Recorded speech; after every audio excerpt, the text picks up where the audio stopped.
Bienvenidos a un nuevo vídeo de MeteoWindy y hoy quiero hablaros de las supercélulas o superceldas, como también se las conoce en meteorología. Vamos a hacer este vídeo a petición de uno de nuestros visitantes asiduos al canal de MeteoWindy, que nos ha pedido que habláramos un poquito de la estructura de estas supertormentas. Y aunque es un tema de los más complejos, porque realmente estas estructuras o estas tormentas convectivas que tienen una estructura de las más complejas que nos encontramos dentro de la meteorología, vamos a intentar explicarlo con la mayor sencillez posible dentro de lo que podamos, porque veréis que simplemente vamos a dar nociones básicas, pero que sin embargo es complejo. De todas las maneras, intentaremos explicarlo como nos caracteriza en MeteoWindy con la mayor sencillez. Primero vamos a hablaros un poquito de la definición de lo que es una supercélula. Después hablaremos un poquito de cuáles son las condiciones necesarias a nivel general dentro del clima para que se formen. Y luego ya nos meteremos más a fondo en la estructura y en lo que se necesita para que dentro, podríamos decir, del núcleo de esa supertormenta, se pueda formar realmente esta superestructura. Deciros que las supercélulas o las supertormentas pues son ese fenómeno meteorológico tal vez más apasionante tanto para los aficionados a la meteorología como para los profesionales. Hay muchas películas, como habréis visto ya, que se han hecho de los famosos cazatormentas, buscando esas tormentas espectaculares con esos tornados que salen de esas tormentas, ¿no? Por lo tanto, estas supercélulas son estructuras convectivas, es decir, son tormentas convectivas, es decir, de desarrollo vertical, por supuesto, pero que sin embargo están muy organizadas. Y esto es lo que las caracteriza y que las distingue de otras tormentas más convencionales. La definición exacta de supercélula sería tormenta convectiva que posee un profundo y persistente mesociclón. ¿Y qué es esto del mesociclón? Ahora lo explicaremos, pero ese es el núcleo de estas tormentas y lo que las diferencia de las tormentas normales. Si vemos aquí ya una fotografía, o mejor dicho, un dibujo de una supercélula, vamos a ver claramente de lo que tratamos. Es una tormenta, es decir, aire que, como vais a ver, asciende por convección hacia arriba, pero que tiene un mesociclón, que es esta estructura que veis aquí en espiral y que asciende el viento hacia las capas altas de la atmósfera. Es decir, todo esto que está en color salmón es el mesociclón. Bueno, pues este mesociclón tiene que ser profundo y persistente. Ahora veremos después cómo se forma este mesociclón. Cuando decimos que tiene que ser profundo, lo que quiere decir es que no tenga interrupciones a nivel vertical, es decir, que tenga una estructura más o menos bien definida y que no haya interrupciones a lo largo de esta espiral de viento que asciende hacia las capas altas. Y que sea persistente quiere decir pues, que tenga duración, es decir, que dure en el tiempo bastante. Hay unas mediciones que se hacen por los radares y eso se sabe exactamente cuánto tiempo se está viendo ese mesociclón, que es el núcleo de estas tormentas, y por lo tanto pues se sabe claramente que se está formando una supercélula. Estas supercélulas pueden llegar incluso a desarrollarse entre 15 hasta 15 y 20 kilómetros de distancia, es decir, desde la superficie hasta arriba, entre 15 y 20 kilómetros. Pueden tener una extensión de entre 50 y 200 kilómetros de longitud y pueden durar horas. Es decir, no es como una tormenta normal que a lo mejor en media hora ha desaparecido, no, esto puede durar 2-3 horas, incluso más tiempo. Hay dos particularidades que son fundamentales y que se tienen que dar para que estas tormentas se formen. Por una parte, como hemos dicho, se caracteriza porque haya una intensa corriente ascendente en continua rotación, es decir, el mesociclón. Es decir, tiene que haber este continuo rotación del viento en espiral hacia las capas altas en continua rotación y de forma circular. Este mesociclón puede tener, o suele tener, de 5 a 8 kilómetros de tamaño que es y esto es lo que le hace que realmente tenga una duración muy larga luego estas tormentas, precisamente porque son muy grandes. Estos mesociclones o estos vórtices verticales de viento que ascienden hacia las capas altas. Y normalmente esto es lo que provoca que luego haya esas precipitaciones tan profundas y tan intensas, incluso que se puedan llegar a formar tornados, como veis aquí la estructura en la parte de abajo. Estos mesociclones pueden girar en dos sentidos. Pueden girar en sentido ciclónico, es decir, como las borrascas, en sentido contrario a las agujas del reloj, o pueden girar en sentido anticiclónico, es decir, en el sentido de las agujas del reloj.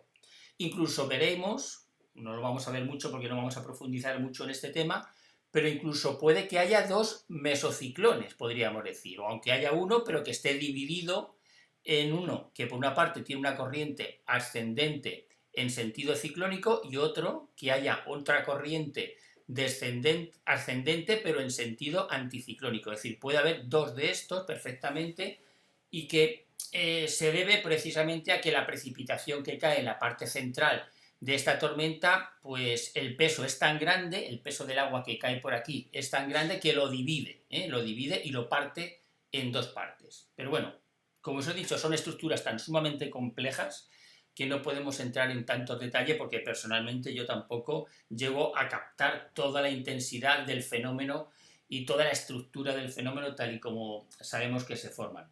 Y luego tiene que tener otra segunda particularidad importante aparte de este mesociclón, y es que se propaga de forma anómala respecto al movimiento observado con el resto de las tormentas conveccionales. Es decir, tiene una trayectoria que es un poco diferente a las convencionales. Por lo tanto, recordemos, resumiendo, las supercélulas son estructuras convectivas con el mayor grado de organización y eficiencia a la hora de generar tiempo extremadamente severo. Tan severo que, bueno, el granizo que se pueden formar en estas estructuras son de más de 2 centímetros de tamaño. Ha habido ocasiones en que se ha llegado a formar de 17 centímetros de tamaño. Los vientos pueden ser rachas superiores a los 100 km por hora, sin contar los tornados. Es decir, luego ya aparte es el viento del tornado, que puede generar vientos, como ya sabéis, de 300, 400, etcétera, etcétera. Bien, esto es más o menos la estructura así, o la definición propiamente dicha. Ahora hablaremos un poquito más y volveremos aquí. Pero ahora vamos a ver cuáles son las condiciones que se tienen que haber en el clima para que se formen este tipo de estructuras. Para eso nos vamos a ir a Windy. Y hemos puesto aquí el mapa por Estados Unidos, que es donde normalmente estas tormentas, estas supercélulas, son donde más se forman. Por cierto, se forman en todo el planeta, se pueden formar en cualquier sitio. En España se han formado bastantes supercélulas de estas. Normalmente se cree que cada año se forman 2 o 3 supercélulas, por ejemplo, en España. Donde se sabe que no se forman es en la Antártida, pero por lo menos que no se tiene registro de que se hayan formado. Pero sobre todo en Estados Unidos son las famosas tormentas de los cazatormentas, como sabéis, que en este corredor que hay aquí, en esta zona del sur de Estados Unidos, pues se forman. ¿Qué se tiene que dar, qué condiciones se tienen que dar para que se forme este tipo de tormenta? Pues en primer lugar, como cualquier otra tormenta, se tiene que formar porque tiene que haber un choque de masas de aire que son totalmente diferentes y contrarias entre sí. Es decir, normalmente se forman porque viene viento, hablamos de Estados Unidos, viento de la zona polar que desciende, es un viento frío, es un viento seco, que normalmente choca con viento que viene por lo general de los anticiclones que se forman aquí en la zona este de los Estados Unidos y que, como en este caso estamos viendo, introducen aire cálido y húmedo hacia la zona del interior del sureste de los Estados Unidos. Cuando choca aire frío con aire cálido y húmedo, entonces esa ya es una condición que es indispensable para que se formen estas células. Por otra parte, tiene que haber humedad. Cuanta más humedad haya, más grande será la supercélula que se forme. Cuanta menos humedad haya en el ambiente, menor será la precipitación y el tamaño de la supercélula. Y por otra parte, recordemos que cuanto mayor sea el contraste de temperaturas, más grande también va a ser la supercélula. O sea, si es un aire muy frío y muy seco, que choca en sentido horizontal contra aire muy cálido y húmedo que viene del mar, pues entonces la supercélula será todavía de mayor intensidad. Como hemos dicho, tiene que haber, por otra parte, humedad en las capas bajas de la atmósfera para que realmente pueda producirse luego después esa condensación de forma rápida y se formen estas tormentas. Tiene que haber lo que llamamos también la temperatura de disparo o mejor dicho, mecanismos que hagan posible que esa humedad y ese calor que hay en las capas bajas de la atmósfera, en la superficie, al chocar con el aire frío, ascienda hacia arriba. Esto es lo que hemos hablado ya en otras ocasiones con el mapa de sondeo. Ponemos aquí el mapa de sondeo y hemos dicho que muchas veces la temperatura de convección, si esta temperatura que tenemos aquí es la misma que la temperatura que tenemos en la roja, 25, aquí no es la misma, por ejemplo, ahora mismo, pero si es la misma, favorecería, por ejemplo, a que toda esa masa de aire cálido y húmedo, recordad, ascienda hacia las capas altas porque el viento que la rodea, o el aire que la rodea, mejor dicho, es más frío. Pero si vamos a suponer que no hay una temperatura de convección lo suficientemente fuerte como para que ascienda toda esa masa de aire húmedo hacia arriba, sin embargo puede ser que simplemente por el choque, recordad, por el choque de la masa de aire frío con la masa de aire caliente, como hemos dicho otras veces, hace de cuña, la levanta hacia arriba y empieza a ascender. Otro factor que tiene que ser necesario para que se formen estas supertormentas es el índice CAPE. Ya hemos hablado del índice CAPE, y hemos hablado de que cuanto mayor sea el índice CAPE, mayor será la posibilidad de que se formen este tipo de tormentas. ¿Por qué? Porque recordad que el índice CAPE lo que registra es el potencial que tiene una tormenta de seguir creciendo en sentido vertical. Como sabéis, y esto hemos hablado en otros vídeos, hay un nivel que se llama el nivel de convección libre, es decir, cuando esa parcela de aire, cuando esa masa de aire cálido y húmedo empieza a ascender, que empieza a ascender porque hay una fuerza que lo empuja hacia arriba, pero llega un momento en que tiene que llegar al nivel de convección libre en el que ya la temperatura de esa masa de aire que asciende es superior al aire que lo rodea, y entonces ahora ya asciende sin necesidad de que se la empuje, simplemente asciende porque hay un gradiente, un cambio, una variación en la presión y la temperatura que hay alrededor, y entonces la masa de aire cálido asciende hacia las capas altas. Bueno, cuanto mayor sea esa diferencia entre el aire caliente que asciende y el aire frío que lo rodea, eso sería el índice CAPE. Bueno, pues cuanto mayor sea el índice CAPE, cuanto más variación de temperatura haya, entonces la masa de aire cálido ascenderá con mucha mayor fuerza hacia las capas altas. Pero, aparte de un índice CAPE elevado, que tendría que haber cuando ya por fin la masa de aire de la superficie haya llegado al nivel de convección libre, pues aparte de eso se necesita otro requisito, y es una marcada cizalladura vertical del viento. Y este es uno de los puntos claves de este tipo de supercélulas. Ahora hablaremos de esto más detenidamente un poquito y os lo explicamos para que veáis cómo se forma todo esto. Pero esto es fundamental. La cizalladura vertical del viento lo que significa, como sabéis, es que a veces el viento a diferentes niveles o a diferentes alturas no tiene la misma intensidad ni tiene la misma dirección. Cuanto mayor sea la variación en la intensidad del viento o en la dirección del viento, a eso se le llama cizalladura del viento, que puede ser vertical o puede ser horizontal. Lo vamos a ver ahora con un gráfico y lo vais a entender perfectamente para que veáis cómo se forman estas estructuras. Pero ya entendemos claramente un poquito los componentes básicos. Recordad, aire frío y aire caliente y húmedo que chocan, humedad en las capas bajas, un mecanismo que haga posible que ese aire cálido y húmedo ascienda para arriba, puede ser porque hay una temperatura de convección igual en la superficie que en la masa de aire, o simplemente por la fuerza del aire que la empuja hacia arriba por el choque que se produce y la masa de aire cálido asciende. Pero hemos dicho que tiene que haber un índice CAPE también lo suficientemente grande para que esa masa de aire luego ascienda todavía más y se desarrolle en sentido vertical. Y luego, por otra parte, tiene que haber una marcada cizalladura vertical del viento. Pues bien, hablemos ahora un poquito de la estructura. Si vamos a la estructura, veréis que dentro de una supercélula tenemos, podríamos decir, tres apartados principales. Tenemos la gran corriente ascendente, es decir, el mesociclón, que es esto, que como veis aquí, que es en forma de espiral y que va ascendiendo el viento. Luego tenemos la corriente descendente del flanco delantero, es decir, la tormenta se dirige hacia la derecha. Y esta es la corriente descendente del flanco delantero, que es la que produce la mayor cantidad de precipitaciones por lo general, al principio de las tormentas. Y luego tenemos la corriente descendente del flanco trasero, que es esta de aquí, que esta es la que normalmente luego proporciona o forma la disipación de la tormenta. Y esto lo vamos a explicar muy sencillamente.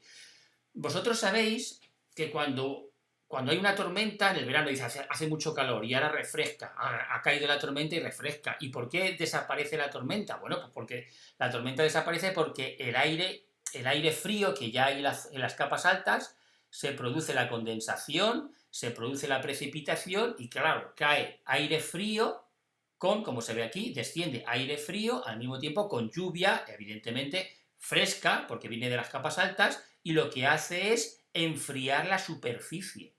Claro, si enfría la superficie donde estaba la corriente cálida y húmeda que iba ascendiendo, lo que va a hacer es que la tormenta se va poco a poco a ir disipando o va perdiendo fuerza, porque ya en la parte de la superficie no tiene tanto calor y humedad. Ahora se está enfriando por la precipitación que está cayendo.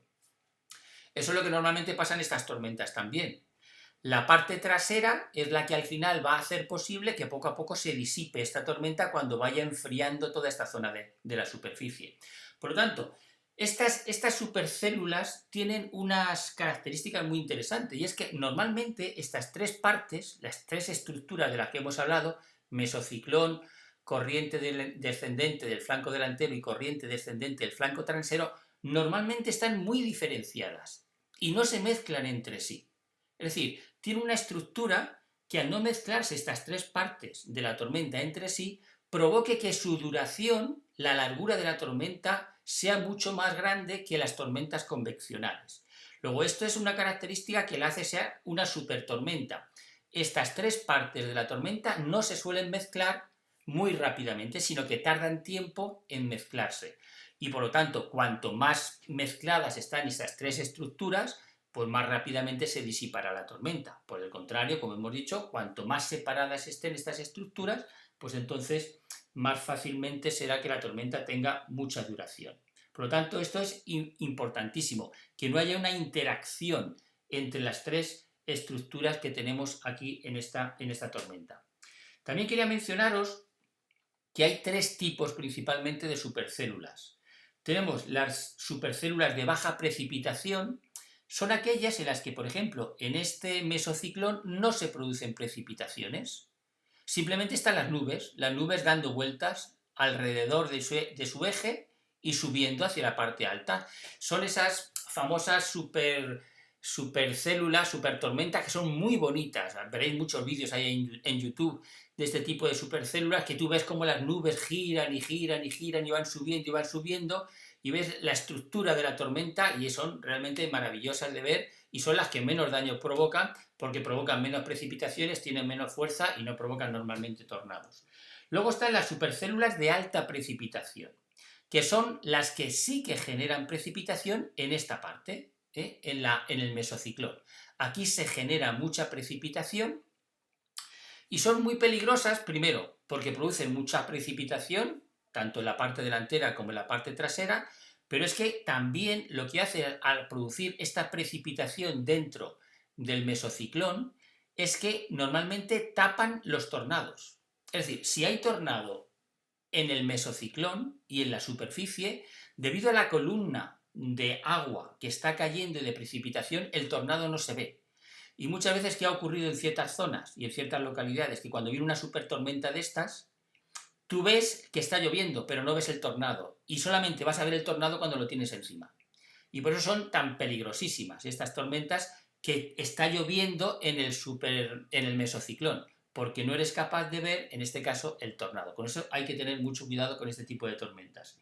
Y luego están las supercélulas clásicas, que no son ni la una ni la otra. Tienen una precipitación moderada y al mismo tiempo estas son las que principalmente causan más tornados. Son las principales tormentas, las que más se ven en Estados Unidos son de este tipo, son las que ocasionan los tornados más violentos e incluso tornados de categoría F4 o F5, que son de los máximos, ¿no? Así que son una transición entre las de baja precipitación y las de alta precipitación, pero son las que producen los tornados más intensos. Pues ya por último os quiero hablar ahora un poquito, bueno, en cuanto a las estructuras, ya sabéis, aquí tiene la típica forma de yunque, luego también tiene aquí una cima emergente, es decir, son la típica estructura de que no solamente ves el yunque, sino que en la parte de arriba hay como una especie de boina que le sale de nubes, y es debido a la fuerza ascendente del viento. La fuerza ascendente del viento hace que la nube ascienda todavía más hacia arriba, y por eso se ve. Luego tiene las famosas nubes llamadas mastodónticas, o llamadas también mamatus, estas nubes de aquí, las mamatus, que son estas nubes que tienen una forma muy particular, y bueno, son principalmente la estructura que tenemos más o menos en este tipo de supercélula. Y bueno, hablando de otra cosita, también quería mencionaros que tienen otra cosa que las caracteriza, y es que normalmente este vórtice vertical que se genera, ¿no? esta espiral de viento, normalmente se alarga y se estrecha. En algunas partes horizontales se estrecha, lo que provoca que todavía los vientos sean mucho más fuertes. Y esto es muy importante, porque cuando genera vientos más fuertes de ascensión, lo que hemos dicho antes, cuando la masa de aire cálido llega al nivel de convección libre, no solamente ya va a subir porque hay un índice Kp alto y porque ya ha llegado al momento en el que puede ascender por sí solo sin que nadie lo empuje, sino que es que aparte de eso, aparte de que ya ha llegado al nivel de convección libre, aparte de eso es que la estructura tiene tanta fuerza, el viento hacia arriba, que la impulsa todavía mucho más, y por eso hace que estas tormentas tengan unos tamaños de hasta 10 o 15 kilómetros de altitud. Vamos a pasar ya al último apartado, que es el que nos muestra ahora cómo se forma esto. Vamos a ver cómo se forma este mesociclón. Y para esto lo que hemos dicho es que tiene que haber una cizalladura vertical del viento. Bien, vamos a verlo ahora con otro gráfico que hemos hecho aquí. Vamos a ver dónde está el gráfico. Aquí. Es un gráfico muy simple, perdonadme, yo soy muy mal dibujante, pero imaginaros que esto es la superficie, esto es la altitud, y vemos como a diferentes altitudes el viento va en una dirección, va perdiendo intensidad, y el viento cambia de dirección, pero va teniendo cada vez más intensidad. Bueno, pues esto es a lo que se llama cizalladura vertical del viento, es decir, el viento a nivel vertical cambia, como veis, de intensidad, y puede cambiar también de dirección. Bueno, cuando se produce esto, cuando se produce esta situación que se tiene que producir para que se formen este tipo de tormentas, entonces se forma como una especie de rulo de viento. Es decir, aquí abajo el viento evidentemente va en esta dirección, porque el viento en la superficie lo empuja, pero a medida que el viento asciende, ¿veis aquí? Se forma, porque ahora aquí el viento viene en otra dirección, y se forma como una especie de rulo, de viento en forma de círculo y en forma horizontal. Es decir, esto sería horizontal, podría seguir siguiendo este rulo. Una vez que hemos explicado esto, lo vais a ver mejor ahora en este otro gráfico. Mirad. Aquí lo tenéis, vamos a verlo aquí, aquí. Aquí tenéis lo que provoca la cizalladura. La cizalladura provoca que el viento se role de esta manera. Bueno, pues para que se formen estas tormentas tiene que haber este tipo de estructura en el viento, en las partes bajas de la tormenta. ¿Y ahora qué ocurre cuando se forma esta situación? Pues ahora lo que ocurre es el siguiente gráfico. Ahora el viento ascendente, recordad, el viento ascendente, que es el que impulsaba esa masa de aire hacia las capas altas, lo que va a hacer es transformar la vorticidad horizontal en vorticidad vertical. Es decir, esto antes era horizontal y ahora se va a transformar en una espiral, pero vertical. Por lo tanto, tiene que haber una suficiente fuerza de ascensión para que provoque que ese rulo que estábamos viendo, de viento en sentido horizontal y que giraba, pues que ahora se empiece a transformar en sentido vertical. Y al final llega a formarse, como hemos visto, el mesociclón, es decir, el núcleo de la tormenta. Luego, esto es fundamental. Es decir, el núcleo de la tormenta tiene que estar formado por esta espiral que, como estamos viendo, se forma claramente, como veis aquí, pero es porque la masa ascendente, el viento ascendente, que es la que impulsa ese aire cálido y húmedo hacia las capas altas de la atmósfera, asciende y ese viento que estaba en forma de rulo horizontal ahora se pone en vertical y al ponerse en vertical es lo que hace posible que empiece todo el procedimiento, podríamos decir, de la estructura de esta tormenta que son tan espectaculares. Como os he dicho antes, una vez que se inclina ese vórtice y que se empieza a estirar en vertical, que se contrae por la parte horizontal, va a aumentar todavía más la velocidad de rotación y llegará un momento en que entre la velocidad de rotación, el índice Kp y la humedad que hay, pues va a producir pues lo que hemos visto, estas tormentas, como hemos visto, tan espectaculares que normalmente se forman y que tenéis ahí montones de vídeos en YouTube que podéis verlas y que os van a ayudar a comprender mucho mejor cómo son estas supercélulas o supercélulas, como se llama también aquí, como las queráis llamar. Pues esto es de forma muy básica, lo que es esta supertormenta que bueno, creo que no sé si os habrá servido de algo para entenderlo porque realmente es complicado. Me gustaría que lo pusierais en los comentarios si os habéis entendido algo y que, bueno, porque son las estructuras tormentosas más espectaculares que hay, que, bueno, los meteorólogos las buscan, los cazatormentas las buscan. Otro día hablaremos ya más detenidamente de los tornados y de otro tipo de fenómenos meteorológicos que pueden estar asociados también a las supercélulas, pero que, bueno, ya más adelante hablaremos de todo esto más detenidamente. Espero, como os he dicho, que os haya gustado el vídeo y bueno, hasta otro vídeo.